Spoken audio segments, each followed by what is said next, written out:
Live from London, Car Boyz!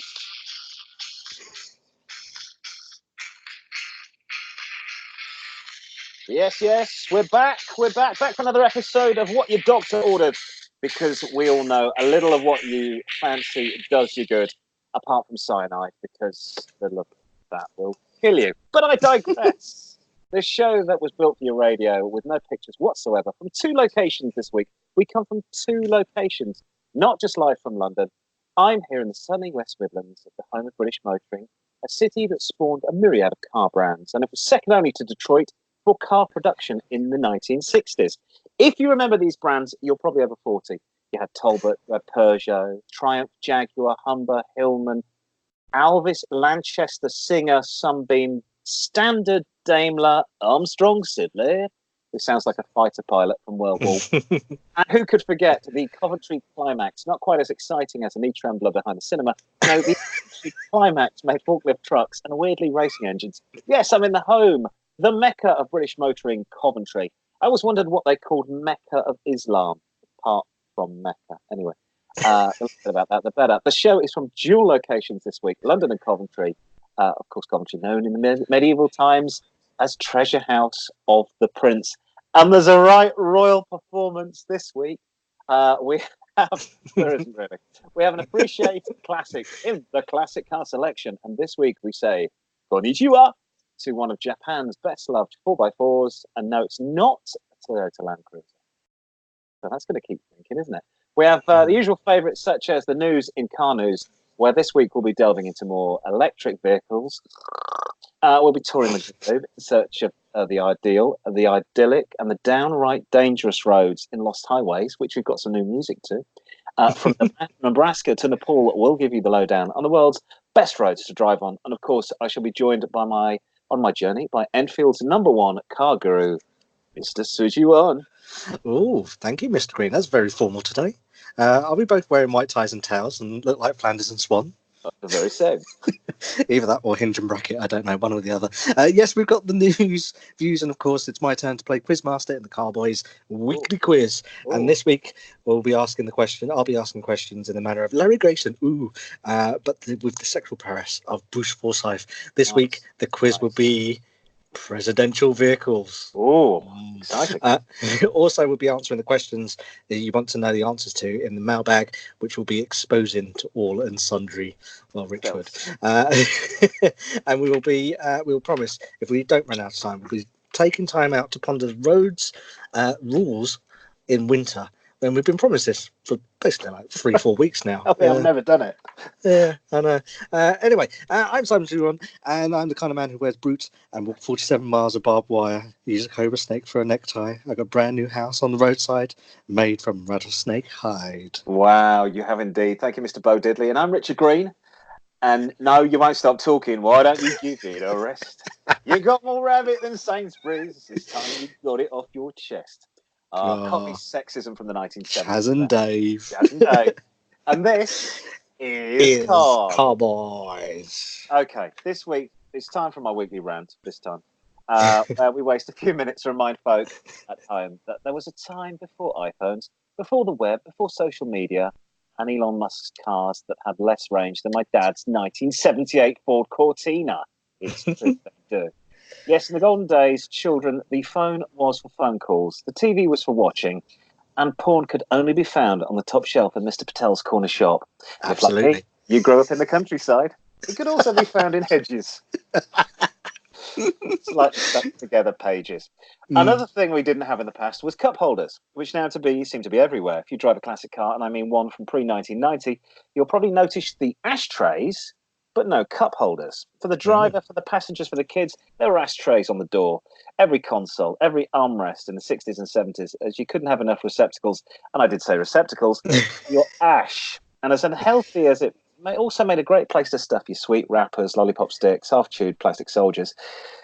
Come on, I was a kid. We all did it. Those times are gone. People don't smoke, they vape. They don't need ashtrays. But what they desperately need is cup holders. Now, to American listeners, the concept of the cup holder goes back to the dawn of motoring itself, namely the 1950s, with the creation of the drive-in, the drive-through fast food joint, and the drive-in movie theatre, or as they say down to the south of America, the drive-in movie theatre. The original cup holder was a portable one attached to your window, and it was painted by a gentleman called Jack Fazackerley of Los Angeles in February 1950. In fact, the 50s seemed to bring a wave of cup holder innovation, and Mr. Fazackerley's patent was published just 2 months before Clive Morgan of Dallas filed a patent for a pop-out cup holder. Car manufacturers soon began to respond with growing demand. They built in proto cup holders, little more than indentations in the plastic of the glove compartment, although one innovator was Cadillac, whose Eldorado Brougham shipped from the factory with a magnetized glove compartment door designed to securely hold a set of 4 metal tumblers. The perfect way to drink Jack Daniels and hit the highway. But thoroughly approved. By the 1980s, almost all cars are built in trays, cup holders. But for the UK, it would take another 20 years. In fact, my dad had no cup holder in his 1985 Ford Sierra SRI. Instead, each morning, he'd wedge open the centre console, supposedly for audio tapes, with a ceramic cup full of tea and drive off to see his first client. It was a company car. He couldn't care less. No, in the UK, the drive-through and cup holders were foreign concepts. But like recreational drugs, privatised medicine and illegal handguns, what's good for the US is now good here. There are more cup holders in my Honda than passengers. If you drive the length and breadth of Europe, you'll find drive-in McDonald's and Burger King. And the drive-through Starbucks have replaced almost every greasy spoon up and down the highways and byways of Great Britain. We are no longer a nation of tea drinkers, but coffee consumers who demand somewhere for our grande lattes, our supersized Diet Cokes, and our spiced pumpkin chais, whatever the heck they are. In 20 years, we've adopted the American model and gone big for food on the go, and it doesn't look like it's going to go away anytime soon. What was your first car with a cup holder? Can you remember something? It was probably, I would say it was, you're right about Fords in the 90s. I would say it was my 2003 Fiesta, because I can remember my dad's Cortina. It had a glove box, and the glove box opened, and all it had was just like a little recess where you could put a cup. That's all it was. It wasn't actually a proper holder. No. Just a recess. So I'd say, 2003 Ford Fiesta, it had 2. Yeah, I'm sure the Fords in the 90s didn't have cup holders. I remember driving them on Deo. My XR3i was 1990, that didn't. I think a Honda Civic from about 2002 I had that had a proper cup. In fact, I've just been in it. My father still owns the same Honda Civic that we can't seem to kill. Nothing works on it anymore, but it just keeps going and going. So he, in fact, I've just got out the car. He had a ceramic cup in the cup holder. I said, why don't we go and buy you a plastic proper? So, oh no, that's fine. That just sits in there with tea when I go and play golf. So there's no changing some people. I did have a Citroen though. I do remember Citroen with a sort of holder in both doors where you could fit a bottle or a full bottle of wine. Wow. It's the French. Well, of course, it's an ashtray everywhere. It's lunchtime. I would like a bottle of wine. A bottle of wine while you're driving along is not pas de problème for me. I think that is a very good way to go. So yes, that's it. Cup holders. What? Not exactly the most interesting subject, but I think people think they've always been there, and they just haven't. It's very much an invention of the last 15 years in the UK, certainly. Very much so. I think you're absolutely right on that. Would you like some news? Yes, some music for the news, please. Let's see if I can get. We're going for the John Carpenter creepy news.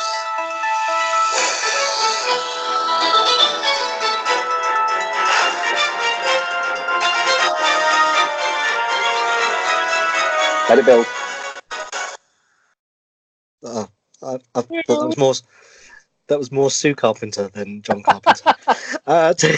Firstly, this week in weirdly attractive electric car supercar news, Lamborghini's 4th model. What's going on in the background? Sorry, my news. Cowboy news. Lamborghini's 4th model line, a 2+2 Grand Tourer, inspired the 2008 S-Toque concept, is due to be given a green light to arrive by 2025. And in a shock development, could become the brand's first fully electric car. The four-seater, which has been chosen after being evaluated against a possible third mid-engine supercar, one and the same at Lamborghini, will sit alongside the entry-level Huracan. I'd say it slowly because I nearly said that wrong. The range-shopping Aventador and the Urus SUV. Keep your Urus to yourself. Early debates questioned whether the 2+2 format would be front or mid engines, but a far more radical approach is now under serious consideration, according to Lamborghini R&D boss Maurizio Regani. A range of at least 350 miles would be expected of a Grand Tourer, and possibly much more given the maturity of the EV market by the year 2025. It's also hard to imagine Lamborghini buyers expecting a 0 to 60 time acceleration beyond 3 seconds. It is an absolutely beautiful car. I think it's nice. Kind of reminds me of, is it the Porsche? I was going to say Pantera, but they were a rock band. Pan America. That's Pan America. That's the one. The Porsche Pantera, yes. Yes. No, it's very much like the Pan America, but I think it's a prettier car.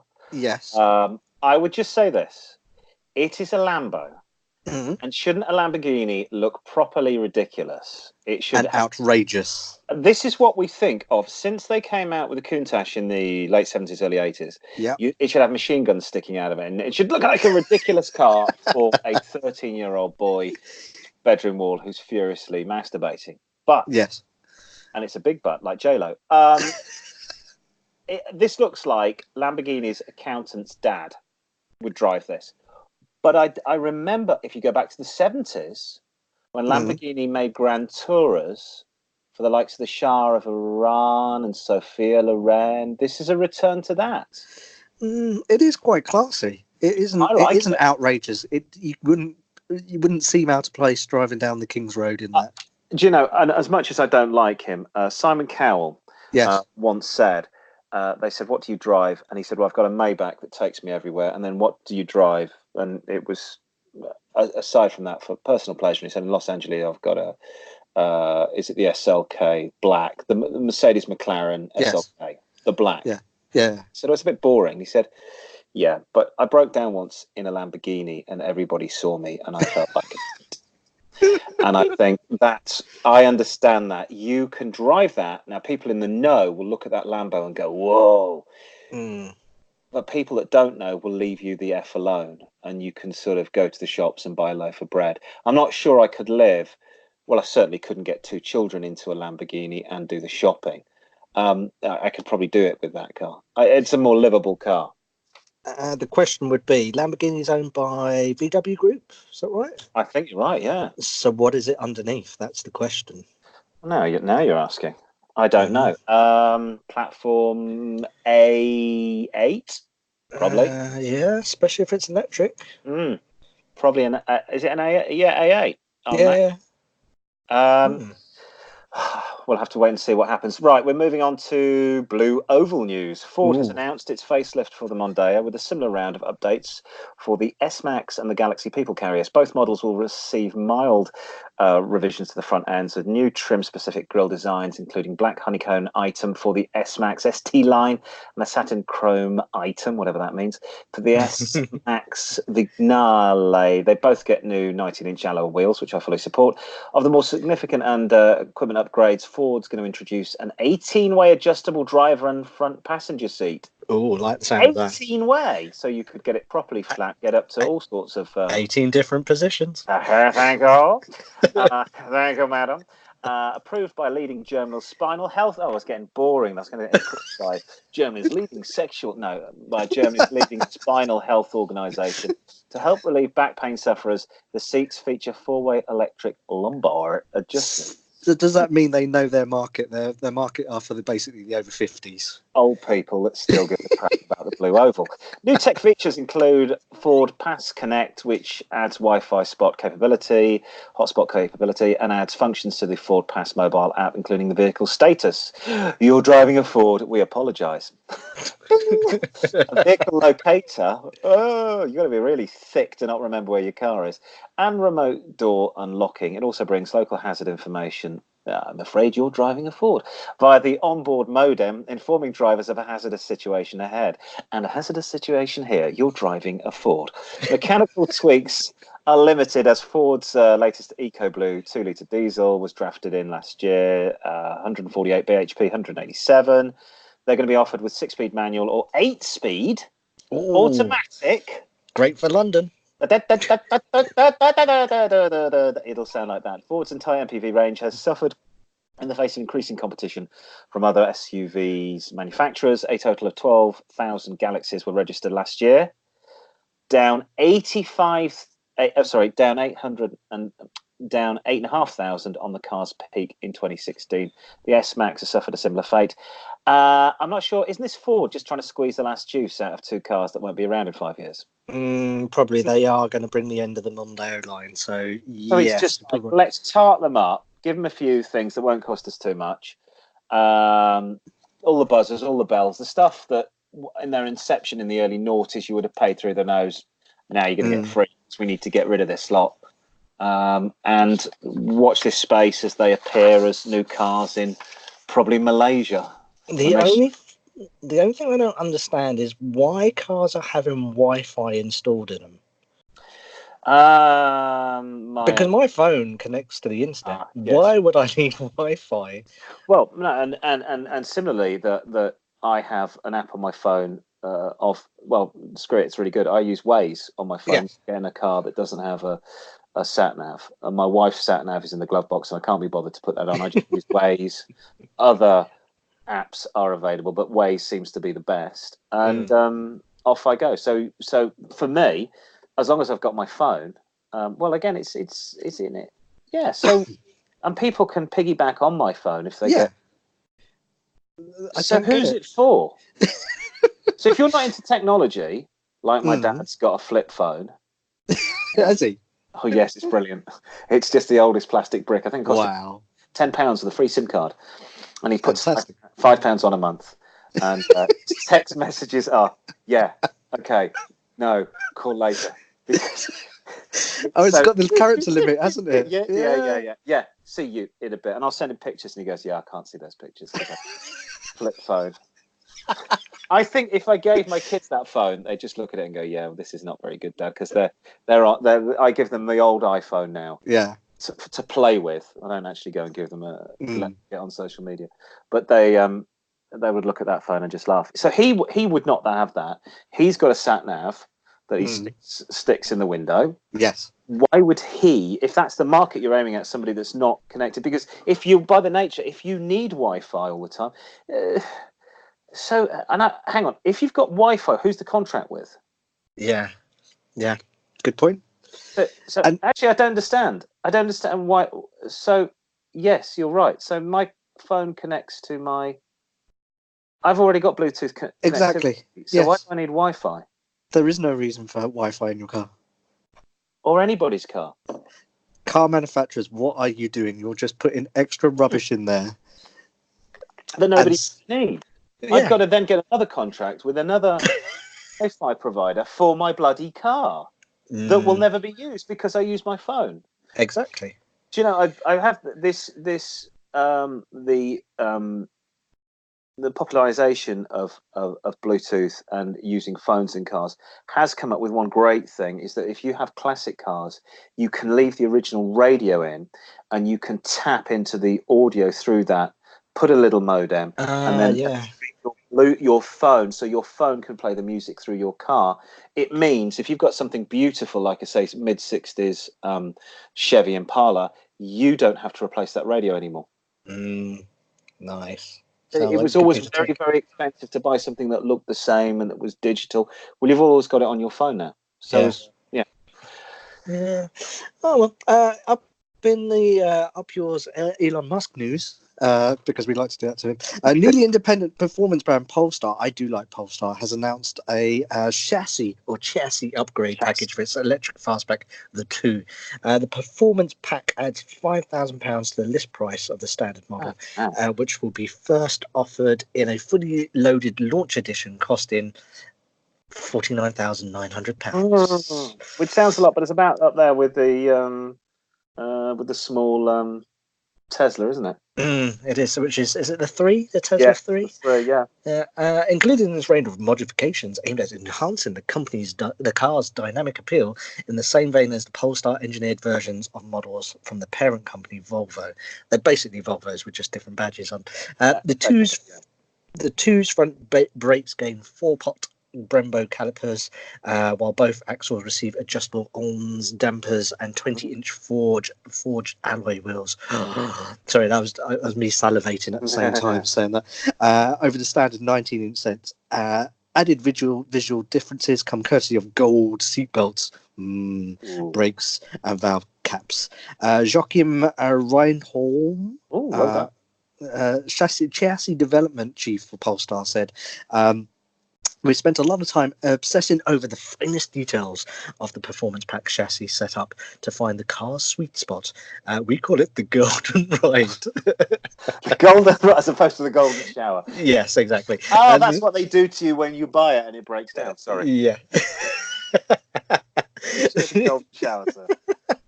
The 2's 402 bhp twin motor powertrain goes unmodified, meaning the performance variant is still expected to offer 311 miles of range and a sub 5 seconds 0 to 62 time. The company is anticipating deliveries to commence in July next year, with an entry-level version expected to follow, priced from around 34,500 to strengthen the 2's position against the Tesla 3 model. Yeah, we were right, the Tesla 3. So what can we describe this at? If we might put these pictures up on the group later on, and we'll tell you how to do that later. Somebody sat on a Range Rover, to be honest. It looks flat. Yeah. I like the nice little C-pillar on the back, but it is just a Volvo, really. That's not a bad thing. Do you know what I was thinking about the other day? I mean, we've had quite a bit of rain the last few days. If my petrol car goes through water, well, it's not a great thing, and because I've heard stories that when Teslas get waterlogged, game over. Really? Game oh my word. over. Tesla won't touch them. There's a guy in America who he started up a second-hand electric car company where effectively he takes Teslas and he rebuilds them. And he approached Tesla to start buying parts, and Tesla went, "No, you can't. We're not selling you parts." He said, "Yeah, but I've got this Tesla. I've got a waterlogged engine, so I need to buy this new electrics." No, he won't sell you those. So then he had to go and buy another Tesla that had been in a crash. The engine electrics were fine, but the bodywork was fucked, and he's made one car. Then he had to go and get some guys that are into black arts, IT black arts. Yeah. So get all the code words that Tesla wouldn't release to get the car working again. But the car's that car doesn't exist as far as Tesla's concerned. I just wonder about flooding cars. It wasn't Tesla. There was another company a few years ago whose cars all got flooded out in Los Angeles, and the name of the organization escapes me. But it was a rival to Tesla. Those cars were all write-offs the moment they got waterlogged. So, and that's going to be pretty pricey because batteries on their own, they're quite expensive. The lithium-ion batteries. Yeah. So if you live in a wet area, an area that's got flooding, and you have an electric car, will you be paying more for your insurance? Ooh, yes. Well, and will the insurance pay out? And will they pay out? Or will they say, act of God, sorry, tough titty. Right. Staying in Scandinavia, and with so long Saab news, the last ever Saab 9-3 ever to be made will be auctioned off this month to raise funds for research into zero emissions travel. The almost unused saloon was built in 2013. It's going to be sold by the National Electric Vehicle Sweden, who are the EV manufacturer that acquired Saab's assets upon the firm's collapse in 2012. Proceeds will be donated to NEV's Sustainability Mobility Scholarship at Sweden's University West. NEV's said the fund will be awarded to individuals making significant efforts to pave the way for future mobility solutions ranging from electric car technologies and sharing economies to initiatives for self-driving cars. The model up for auction is a 217 brake horsepower, 2-litre petrol aero turbo, saloon in silver, which, according to the company, was intended for crash test purposes and set aside from customer models. The car has been parked ever since, with around 40 recorded miles on the clock, making it the final new 9.3 to leave the Trollhättan factory. Wow, I wonder what the last ever Saab will fetch. And that the 9.3 isn't the one that's based on a GM platform. I think it's probably one of the last of the proper. It's actually quite a pretty looking car. Yeah, because it's the aero model, isn't it? Yes. I think I would probably say 100,000. I'm guessing they'll at least expect 100,000 for that. Yeah, I guess. Yeah, I'd say you're probably talking about that sort of price. Unless that someone buys it and puts it in a museum or something like that. That's probably the company. It'll be a museum that'll probably buy it and put it in there. I think knowing the Swedes and knowing their love they have for their own brand of cars, I think they're not going to let this go. It's not going to be going out the country anytime soon. So, yes, right. Okie dokie. Now time for our classic car selection. It's a classic car that can be used as a daily driver. I'm looking forward to this. Across the earth. This week we say konnichiwa to a Japanese 4x4 that was the mainstay of the Japanese military and, weirdly, British farmers alike. The Daihatsu 4-Track was built in 1985, right until the year 2000. It was often seen as the poor man's, or more correctly, the thinking man's Land Rover Defender. The Japanese called it the Ruger, and in some markets it was the Rocky, Ruger Hauer, and it was aimed at capturing some of the market share from Toyota's Land Cruisers, Isuzu's Troopers, and Mitsubishi's Pajeros. It was designed to compete with these, but also the Land Rover Defender, and in that role it provided vehicles for the police and many branches of the Japanese armed forces. But like the Subarus of the 80s and 90s, this car proved to be very popular with the country set here in the UK. Everybody from landed gentry and racehorse trainers to builders, farmhands and chavs loved the Daihatsu 4-Track. The early ones were a bit weedy with a 2-litre 90 brake horsepower engine from 89 to 93. Then the even slower 72 brake horsepower non-turbo 2.8 from 89 to 93. But they hit the sweet spot. This is the one I used to own with the 1999 2.8-litre turbo diesel that managed about 110 bhp. It was never going to be fast and luxurious 4x4. But what this car is a very practical 4x4 that can outwit a Land Rover Defender. First of all, these things were bulletproof. Examples with almost 200,000 miles on the clock can be found. Also, unlike Land Rover, they didn't break down. Daihatsu is consistently in the top 10 most reliable cars, according to JD Power, and the Japanese manufacturer and the Japanese manufacturer knew it. Each car came with a 60,000 mile 4-year warranty. Unlike many cars from Japan, they are properly over-engineered. They were built to last. What the car did not have in common with a Land Rover was its ability to off-road. This is not, and I repeat, not a Chelsea tractor designed to drop off Tarquin and Esmelda at a private school in West London. Each vehicle has locking front-wheel hubs. Each vehicle has selective four-wheel drive, so you can have fuel and tyre rubber by only using the 4x4 ability in harsh weather. So you're saving tyre rubber, you're saving fuel. Normally, it would be a rear-wheel drive car. Now, I had one of these cars, and I remember driving to work along a dual carriageway, I shan't say where, covered in snow at about 50 miles an hour when the Mercedes, BMWs and Audis were all crawling along the slow lane at 10 miles an hour. Now, before you go and get excited and rush off by one of these things, remember, it is not a flash 4x4 for the city. This is a properly agricultural vehicle, popular with farmers and at a top speed of only 84 miles an hour. Also, they're old, almost 20 years old. Try and buy one that's at least led a sheltered life and not been a workhorse. Many of these were used at racecourses to film races or on farms as a dual vehicle. Maybe if you could find one that had been owned by somebody who had a prize pony and had to tow a trailer. That's the one you want to go for. Mechanically, look out for rust near the towing hitch, on the roof, around the wheel arches. Also check the gearbox works okay. And the glow plugs are working all right. And don't do what I did, was destroy the starter motor when the glow plugs just needed replacing. Yes, I did do that. Now, in terms of price, you can spend £1,000 an absolute rust bucket with no MOT, or splurge up to £8,000 and get a year 2000 model with sub 40,000 miles that's always been garaged. You will hit the sweet spot, I reckon, about £3,000 to £4,000. You'll be able to afford a nice example, little or no rust, highish mileage of 80 to 90, full service history, and in very good condition. So why not say yes, please, to Japan's Land Rover Defender?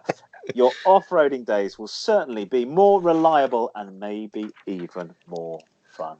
I had a lot of fun in mine. I remember your Daihatsu 4-track. It was the turbo. Presidential. It was serene. Yes. I seem to remember you put a load of like trees or something like that in it. Oh, yes. Yes. I managed to get. At one point I got a washing machine and a dryer in the back of the car. Yeah. And then I cut down a load of trees, chopped them all up, got that in the back of the car. I had a sofa in the back of the car once. You could get lots of stuff in the back, but it was about the same. It was about 90 inch, like a sort of Defender. I've got a feeling there was quite a lot of plastic around the wheel arches, and they did hide a lot of rust, and I had to have some welding done on the underside of it. They did rust, but it took a while for them to rust. And the turbo was fantastic. The engine was an absolute belter. Am I right in saying that there was also when parts, your mechanic just found parts that could just be interchangeable with them? I seem to remember I managed to break the horn on it, and he found another horn similar for Honda and put that on. There was something like that going on, but it was a great little car, and I just sold it because I needed to do more motorway mileage, and it isn't very good for doing that. But when I sold it, I got a lot of interest. A guy was going to come down from Fort William and buy it in Scotland. Brilliant. I was like, really? So yes, if you promise me it's as good. I said, there is not much rust on it. It's done 95,000, and I eventually sold it to a guy I bought a car off at a garage, and he bought it off me for £1,200, and he was like, "This is the best one I've seen," and he had a horse, so it's fantastic. He needed to tow a horse box. So yes, go out and buy one of those. Right, are you ready for some Lost New? We've got now. Last week, if you were listening to the show, we had Lost Highways music that sort of sounded. I hadn't really done much prep, and I just went cowboy, and it sort of sounded like the Beverly Hillbillies meets Deliverance. Now I've gone for some better music to complement our listeners' favourite roads and the reason that they love them. I think I'm hoping when the music finally works that this will suit.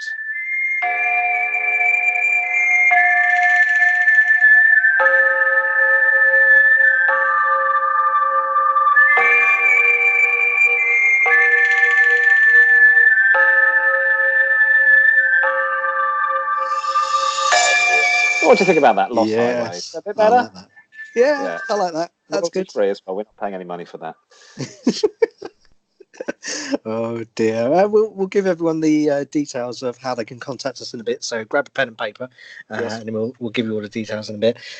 Should we start off with one from Canada? Oh yes, let's.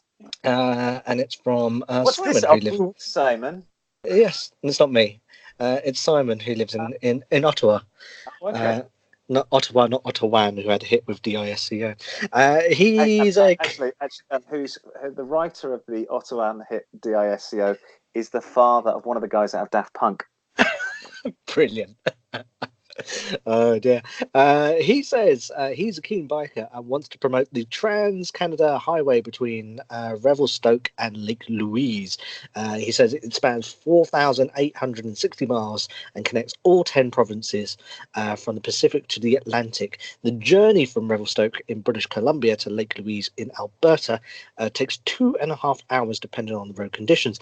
This coast-to-coast trail crosses four islands and passes through national parks, prairies, glaciers, green forests, cattle ranches, mighty peaks, and a fair few lakes. Just be sure to brace yourself for the narrow, steep and winding sections of the road that are especially challenging during the winter, and keep your eyes peeled for bears around Lake Louise in the heart of the Banff National park, I would say take a Daihatsu 4-track if you can. The Okay. best bits include riding. I nearly said that wrong. Riding the Lake Louise gondola. Steady. Riding Yeah. Louise, yes. Yeah. For cracking views of the Victoria Glacier and getting stuck into grizzly bear spotting, snowmobiling, dog sleighing, and skiing. Further thrills include overnight camping at the Revelstoke Canyon Hot Springs, hiking in Glacier National Park. So, Nice. sounds nice, Simon. Thank you for that. The Trans-Canada Highway between Revelstoke and Lake Louise. Oh, yes, that sounds very good. Now, moving on to other lost highways, we're back to Europe with Carl in Denmark. He says, come to his country for great driving roads, especially in Jutland. If you drive north through, oh, great, I've got this one. Brondeslev on the motorway 39 to Høring, one of the oldest towns in the country, and the location of the three middle-aged churches, St. Catherine's Church, St. Ole Church, and St. Hans Church. Jutland has gone one of the most serene driving tarmac in Scandinavia, from its northernmost town, Skagen, where Kattegat, the waters between Denmark and Sweden, and the Skagerrak, part of the North Sea, meet to Aalborg, Herning, and Rebbe on the south of the German border. Horingstos, under an hour's drive, of course I am, northeast along the wind-cracked coastline of Frederikshavn, where ferries connect to Gothenburg and Oslo. There's a bit I was going, oh, thank God I know how they pronounce those. There's a beach with 100 palm trees and a sandy stretch of Frederikshavn commune planted by the local council, despite the fact it regularly gets snow. Small dinghies bob up and down on the aluminium ocean, and the wind whistles through the car window. He said, Carl said, says Skagen is dotted with colourful houses, painted yellow brick against a cloudless sky of pale blue. He said it's very picturesque road. It's very quiet and it's perfect for driving in the summer. I've heard good things about Danish beaches. No, I haven't done this particular road, but I've been on the bridge that connects Gothenburg to Oslo. Okay. And it is, I can't remember how long, it's about 20 miles or something like that of Really? bridge. But it's absolutely beautiful. There was a scandal. Did you solve a murder while you were there? Yes, yeah. And were you wearing a big jumper with a big pattern on it, an Argyle?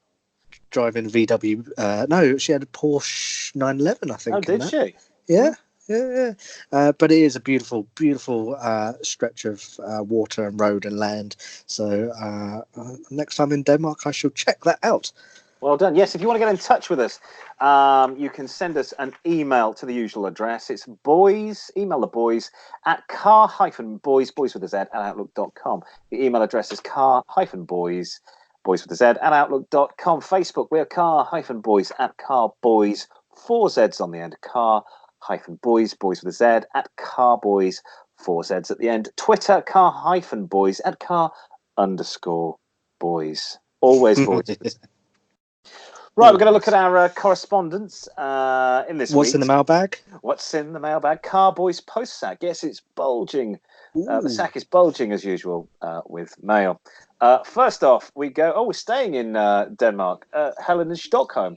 It's good to see my trips to Scandinavia have paid off, and we've got a good following. We've got a Scandinavian audience. Yes. Stockholm. She wants advice on the smallest 4x4 she can buy. She lives in the city, but commutes out to the countryside to see relatives. She said her mother lives up a very muddy and often frozen farm road. She needs a car that can handle it. Suggestions, please. Daihatsu 4-track. Daihatsu 4-track. Yeah, they were not that wide. They were quite small. I thought Subaru Justy. For I think up until about 2004. New Fiat Panda. They've got a 4x4. Daihatsu, you see, but the Terios, which is thinner. Oh, the little tiny one, yeah. Yeah. New Skoda Karoq, which is a bit like the Audi Q4. It probably is a Q4. Probably the Q4. Volvo. The Volvo cross country is quite wide. Again, Helen doesn't tell us what your budget. Please, if you can, tell us what your budget is, because then we can work out what we do. Because I was thinking older. I was thinking like the Suzuki X90, which was like a 4x. It was basically the 90s version of the Vitara. Yeah. Especially the Jimny. Oh, the Jimny. But that's terribly small car. I think they've just rebought out the Jimny. Have There's they? a new one. Yeah, there's a new Jimny come out. Oh, It fantastic. was always what you hired drunk. Well, not drunk, honestly, drunk in Greece, wasn't it, Jimny?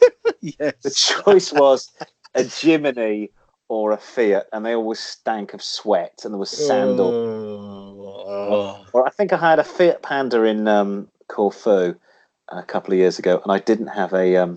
It was a quite. I've never driven a left-hand. I've always driven either in countries that obey the rule of law of the Queen, Yeah. right-hand drive, or I've driven an auto, Yeah. or I've driven on the other side of the road. I've driven on the right, but in a right-hand drive car. So I've driven in Belgium and France, but in my car, I've never driven a left-hand drive car with stick with a manual standard shifter in, and it was very interesting because my left hand kept slapping the window every time I needed to change gear. And my right hand is just a claw. I was like, oh, it can't really change gear as deftly as my left. Very disorientating. Did struggle a bit. So there you go, Helen. That's our suggestions for you. The Subaru, possibly the Fiat, Daihatsu, or maybe even the Skoda. Should we do another one? Yeah. Should we do an email this time? This is from who's it from? It's from Donny in Spain. He says, "Hi boys, love the show. I don't have an issue in Spain, but back in Britain, it was a nightmare getting up with a frozen windscreen. What's the best way to clear it? I'm back for a month in January, and I'm borrowing my brother's car. How do I keep the windscreen clear of snow and ice?" So those of you in the Northern Hemisphere, the weather's changing. Yes. It's getting colder. It's getting darker in the mornings. Our advice would be I know Rich was knocking them earlier on, but Fords, if they've got heated front windscreens. Do they still have that? Yeah, they did. Wow. They created it, I think, about 1983 or something like that for the Granada. I had it on a 1989 Escort, and I used to think, if this windscreen cracks, it's worth more than the entire car. Because I think it was £1,500 to replace the windscreen. Yeah, because I had the elements inside. It was like plain technology. So, and I think other manufacturers are catching on to this. I think VW Group, they've got heated screens. And Vauxhall, I was in a Vauxhall the other day and it had it. Ooh.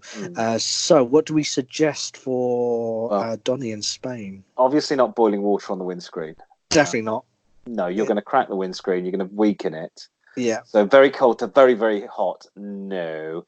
As I've mentioned, I see idiots putting newspaper or tarpaulins on the windscreen and then trying to pull it off when they're frozen. When it's stuck to the windscreen. I always park my car facing the house or facing somewhere which is not, which is less likely to get wind, less exposure to the front of the windscreen. I then get up earlier than I need to, and I usually spray de-icer onto the windscreens and then go back in the house. By the time I come out, that's usually melted it off. When I lived down in the middle of nowhere, I would come out of the house, start the car, and put the engine on, and come back into the house. As I'm finding out recently in London, if you do this, you can be fined. Yes, you can. Yeah. We really need to focus on that, because where I live now in southwest London, if you stopped for any amount of time, you can get a ticket if you don't turn your engine off. Really? Where we have a level crossing, there is this little git from the council who jumps out of a hedge and issues people on the spot tickets fines of £20, because not all cars have that stop-start technology. Yeah. And you're from an era, I'm from an era. Once a car's going, you're like, good, it's going. It's not because I drove terribly old, knackered cars that you couldn't just switch them off and switch them back on again. Once they were going, they were going. So I think we need to focus on that. But yeah, I used to, just get the car, go back inside, have a cup of tea, and no, the car's nice and warm. As I said, you can't really leave the keys in areas of high crime. Probably not the ideal thing. Although that said, I used the heated seats for the first time this week. Ooh. Really interesting.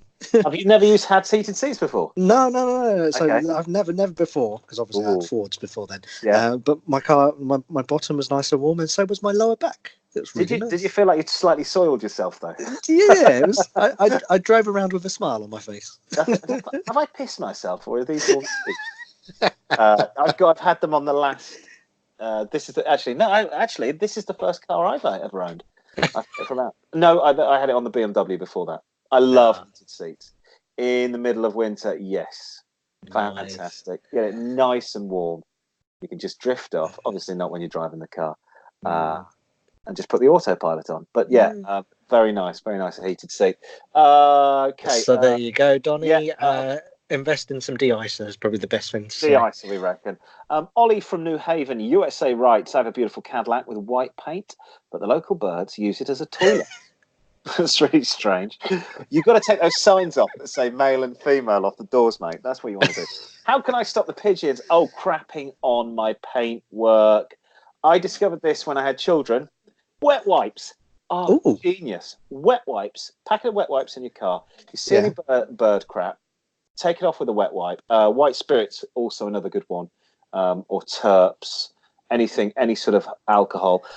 Bird poo contains an acid that will into your paintwork. So firstly, you've got to wax your car twice a year to protect the paintwork. This will help the bird poo off. And probably, I don't know whether this is legal in the UK, but I have a catapult. And I create a Pavlovian reaction with my local pigeons. I don't kill them, but I do fire conkers right up their chuffs. From outside my front door because I have a giant tree and they think it's a place to sleep and then crap on the bonnet of my car. Now my neighbour's car is covered in dirt, pigeon muck, and mine isn't. And she's like, they see you come out of the house and they laugh. I said, yep, they know I've got the catapult. So. Yeah, the bird's poo is really awful. I mean, I did one on the bonnet of my car and it kind of almost... It just left a mark on there. I've got marks on you're trying to get rid of it. Rear bumper of an old Honda, courtesy of bird poo, and I removed it, and it's actually corroded the. I think it happened while I was on holiday, so it baked on for 2 weeks in the sun, and it corroded the paintwork. It's foul stuff. So and if you're in America, Ollie, just a shotgun, mate, because you can go and get them. I think they give them away when you open a bank account. Shotgun, M16, AK-47, blast into the trees. I don't know. That's probably legal? I don't know. When New Haven's Pennsylvania, maybe not. Texas, it probably is. Texas, they're probably everything's legal in Texas. Yeah, shoot the varmints down there. So, but don't. I don't know whether you can stop them. The Pavlovian response seems to be working with me, an air horn. An air horn might be a good idea. Not sure about the neighbours though. No. Does remind me of the joke though. What happens? What do you do if a girl craps on your car? A bird craps on your car? Stop going out with her. Yes, that's the one. Bird being, of course, a British euphemism for lady or girlfriend. Right, we've got one more. We've got Jules from Paris wants to know what we think of the 1980 Citroen 2CV as a daily driver. Will this be reliable enough to get him from his house to his office? His commute is around 4 miles each way. In short, Jules, no. This is basically going to break down once a week. It's going to let water in. It's going to be cold. It's rust from the bottom up. My sister had a very nice Mini, the last, one of the final ones that they ever produced in the late 90s. And she swapped it for one of the very last 2CBs, I think a Dolly. It's a rust bucket. It rusted from the bottom up. If you want to get one of these, go out and buy a Fiat Panda or Suzuki Swift or a Daihatsu whatever crap box and use that to commute. And if you want one of these, go and buy a nice one. Spend $5,000 on it and garage it, and a garage with a heater in it. But don't commute in it because it isn't a modern car. And just go and get a modern car to commute, and then go and get a classic if you want one of these. You can't use this as a daily driver, and it's not going to keep up with traffic now anyway. Traffic's far too fast. And the ragtop as well, because a lot of them had the convertible bit on the top, didn't they? Yes. It's not good. Not in this climate. So we would suggest you must be mad. Please don't do it. Yeah, and in this climate as well. In where is he? Paris. Paris. So it's the same as here, just wet. If you want to get in touch with the boys and write to the mailbag, it's car-boys at outlook.com. That's car-boys with a Z at outlook.com. Facebook, car-boys with a Z at Car Boyz, 4 Zs at the end. Car-boys at car_boys is the Twitter. Car-boys at car_boys, boys with a Z, and you can get in touch. Fantastic. And if, as we mentioned, if you do want some information about, or you're inquiring about a car, give us a budget. We need to hear the budgets off you. Then we know how much we've got to spend. I believe we've got a quiz. We do. Would you like some quiz music? Yes, please. Ding, ding.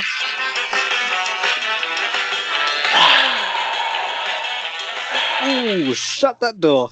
It's time for the unmistakable. It's time for the unmistakable Car Boyz quiz this week. In the classic car section, we looked at the Daihatsu 4-track. Some will say quite statesmanlike, and should have emblazoned on the side the UN. This week, the quiz will be testing our contestants' knowledge of official state cars. That's official state cars. And we're not talking about Prince Philip's Range Rover, because, of course, that was his own personal vehicle. That's travelled on its roof. Yes, exactly. Now, the thing is, by far the most popular model used by heads of state is the Mercedes-Benz S-Class. Yeah. So all our contestant, Richard from Southwest London, has to do, this week he's in the Midlands, has to do is decipher whether the head of state has an S-Class by answering true, or if it's something else, say false. So say yes, Paul. Yes, Paul. Yes. So eyes down, look in. We are going to start with Nicolas Sarkozy, the president of France. Does he have an S-Class, or does he have something else? Is it true or false? Knowing the French love of the Germans, I can't believe he drives a Mercedes. I would imagine it's a very expensive Citroen, so I'd say false. Oh, ping, and a bonus point as well. Well done. While Jacques Chirac preferred Renaults, Sarkozy has a Citroen DS5 as his state car. Yeah. Top marks. His elderly wife needs it for the suspension because she's 106. Yes. So correct. I'm going to give you 2 points for that. Thank you. So let's move down the road to Belgium. It's King Philippe. Or Philippe, King Philippe of Belgium.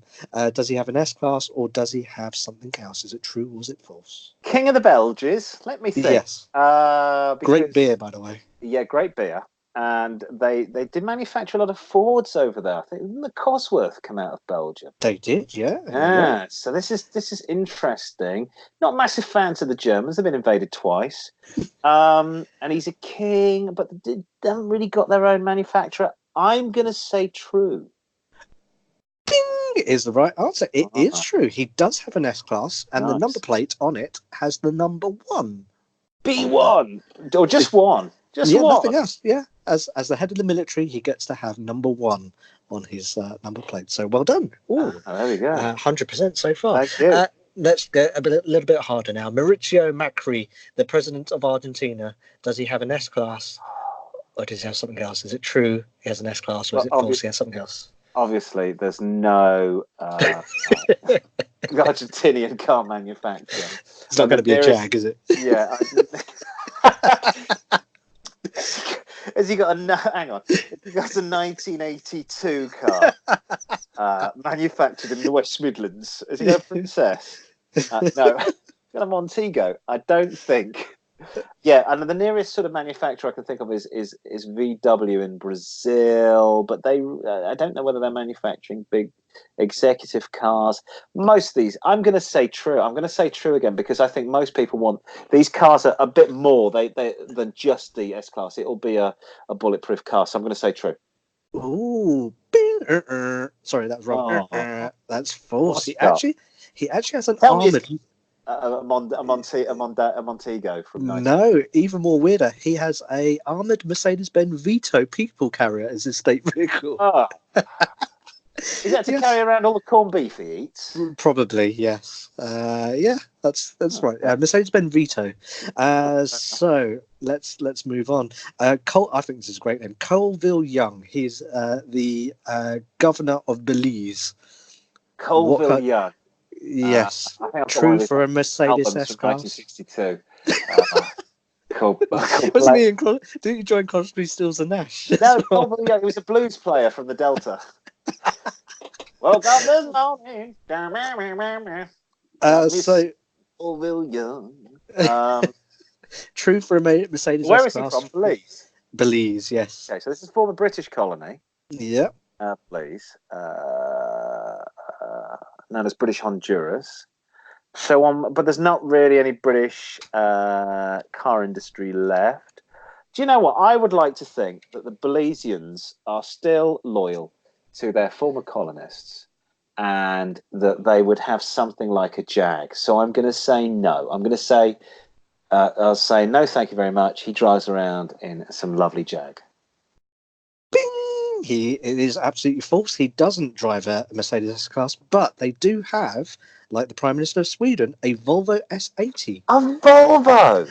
As his official car, yes. Although it's quite jungly down there, so maybe is that a 4x4? No, it's a big saloon thing. Yeah. Okay, fair enough. Okay. But you get the point nonetheless. So Thank you. Right answer. So let's move on to Carrie Lam. She is the chief executive of Hong Kong. That is really her title. So does she have an S-Class or does she have something else? Is it true or is it false? They're flash bastards, the Chinese. They do like a flash car. But not too flash because she's obviously a government minister. But she's in a very, very rich part of China. My experience of living in the Far East was number one was always the Mercedes. Always. That was the number one car brand in Asia. Is that your final answer? I'm going to say yes. She had a Mercedes S-Class. Bing! Is the right answer. Yes. She does have an S-Class as her official vehicle. Well done. You're doing really well with these. Okay, so think logically, think naturally. We got Milos Zeman. He is the president of the Czech Republic. Is it true that he has a Mercedes S-Class, or is it false he has something else? Well, so I've got the Czech Republic. They're making Skoda. I would say, obviously, the Czech Republic is next door to Germany, but I want to say he's got an Octavia. I think he's got a Skoda. Bing is the right answer. Very good. It is a Skoda, but it isn't the Octavia. It is the Superb. Superb. Yes. Superb. Yes. That is his official vehicle. Basically, it's a Passat, isn't it? So, right, we need to make these harder. So, we've got now Mahathir bin Mohamad. He's the Prime Minister of Malaysia. So you obviously know the Far East very well. Yeah, and Malaysia. Mercedes S-Class, true. He's very old. He's I think he's about 92, 93. I'm going to say he was an environmentalist back in the 90s, former doctor. It's a state car, but he's an old guy, so he wants a bit of comfort. I think he's got an S-Class. Hang on a second. But Malaysia have the Proton and they have Perodua, so they've got two of their own cars. But neither of those car brands really make a very nice luxury car. I'm going to say he's got an S-Class. Oh, you were almost there. It is false. So he doesn't have an S-Class. He has a second generation Proton Perdana. Really? Which basically is a Honda Accord. It's underneath its Honda Accord. Yes. Oh, well, good on him. I think he's actually trying to clean up Malaysia's politics at the moment. So maybe. Okay, excellent. Right. So that was incorrect. It wasn't the S-Class. So I think this is also a great name, Joko Widodo. Okay. Joko Widodo. He is the president of Indonesia. Does he have an S-Class or does he have something else? Is it true for S-Class? I'm going to say Jakarta, mean streets of Jakarta, quite busy. I'm going to revert back to cultural stereotyping that people in the Orient. I don't think I can say Orient anymore, but people in Asia and Far East and East Asia and Southeast Asia love a Merc. He's got an S-Class. Bing! It's right. I like your logic on this. Yeah, absolutely right. He does have an S-Class, but it was a trick question because the incumbent president also prefers to use a Volkswagen Caravelle for his trips outside Jakarta. So because the roads will be so appalling. I mean, the roads are going to be so dreadful. In fact, one of the best ways to get around the islands of Indonesia is by boat, or actually, no, it's by plane. Plane is the safest. The roads are dreadful. The trains are dreadful. Boats are always sinking. So you're absolutely right. Bing, right answer. He does have an S-Class. So penultimate one, King Abdullah II of Jordan. Mercedes S-Class or something else? True for S-Class, false for something else. The King of Jordan. So he's in the Middle East. They like flashy cars in the Middle East, but that's more the Saudi princes going for the Rolls Royces and the. Although he's really close to. Do you know what? I'm going to no. His daughter has just completed, I think, training at Sandhurst as an officer. Oh, okay. Is his wife British? I don't know. She was a former model. So I'm going to say he likes the Brits. He's got a Rolls Royce. That's his car. It's true. His state car is a Mercedes. A Mercedes S-Class. Okay. So the last one, Her Majesty the Queen Elizabeth II of Balmoral, is her official car Mercedes S-Class, or is it something else? Is it true or is it false? False. It can't be. It can't be. It's got to be false. Do you know what it is? Official car. It's I'm going to say it's a Bentley. Oh, yes. With a Mulliner roof. It is a Bentley State Limousine. So, ping, you're right. It is. She doesn't have a Mercedes S-Class. She has a Bentley State Limousine, which was especially made for her in 2002 for the Jubilee. So let's talk that. I have a story about the Queen before we go on to final scores. Yes. Her hat maker had to approach Mulliner.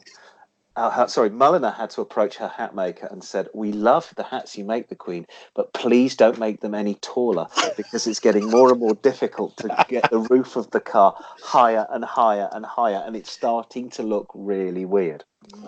If not, it will be like the Pope-mobile. Exactly. Exactly. So let's top that up. You have got a grand total plus your bonus point. I'm going to give you 9 out of 10, so very good. Incidentally, the S-Class is the state car for the presidents of Finland, Bulgaria, India, Kenya, Latvia, Lebanon. But the most interesting state cars are the president of the Dominican Republic, which I know you like going to Dominican Republic. Here, the president's state car there is a Land Cruiser J200. Oh, nice. And the president of Haiti has a Peugeot 508, which is escorted by a UN Nissan patrol everywhere. Is that on the one road in Haiti that's actually paved and not on fire? Actually, goes to the end of this road, and then I go back, and that is it. I mean, I think you do need 4x4 off-road capability. You didn't ask me about the King of Thailand. The King of Thailand always has Mercs. History, massive fan of Mercedes. I'm not sure about the new King, but the old King. Every state car was a Mercedes and with a Mulliner roof, with a raised roof. And he was one of the proponents of course we all know, the classic dictator's car, the Mercedes Grosser. Yes. Which was Idi Amin's, Saddam Hussein. Adolf Hitler, he had one as well, Grosser.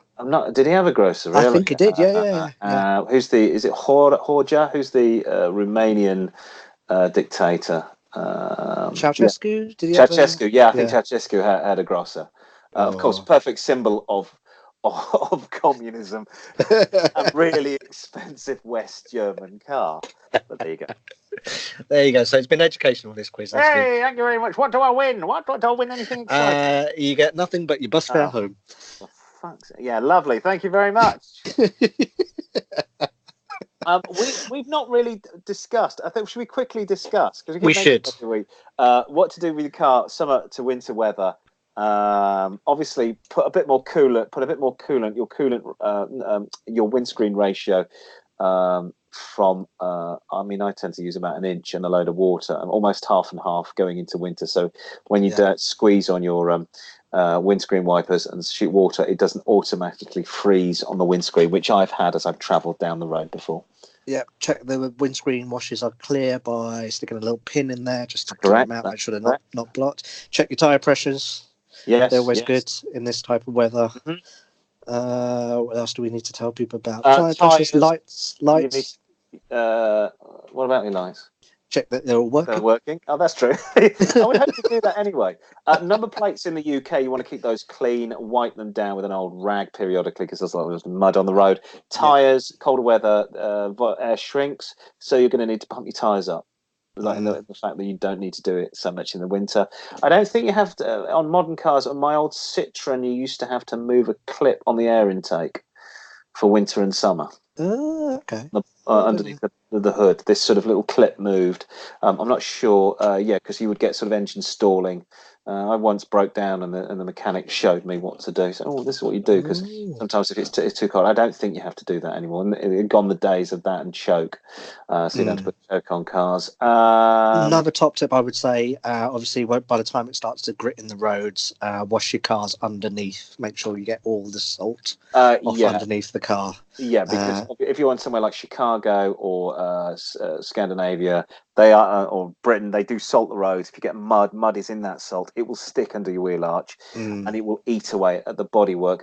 Less and less cars, I've noticed, they've now got padding on the inside of wheel arches. Yeah, liners. Liners, so you don't get the mud.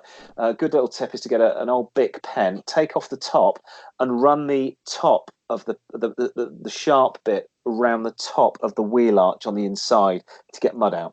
Oh, I like that. That's brilliant. Scrapes that out, and then jet wash it. I mean, it's the only time I ever use the jet wash is in the winter to get all the mud and crap from the underneath of the car and from the inside of the wheel arches. And I had a Ford Fiesta years ago that I kept really rust free, and then it was given to my brother. Well, it was my mother's car that I drove, and then it was given to my brother. And within a year, had rust around every single bloody wheel arch. Never cleaned the flipping wheel arches out. So that's it. I think everyone should hopefully be set for winter. Yes. It is drawing in. Clocks are going to change very soon. Yeah, and don't drink too much eggnog while driving along the motorway. That's always a good tip. Alcoholic eggnog. That's about it from us this week. You can email the Car Boyz at car-boys@outlook.com. Car Boyz with a Z. We'll endeavour to answer your questions, be they car related or not. Facebook, we're car-boys at Car Boyz. 4 Zs. Share and like us on Twitter, and follow us car-boys at car_boys with a Z. That's about it from us. Anything else to say? No, goodbye. Goodbye. Get lost, get a life. See ya.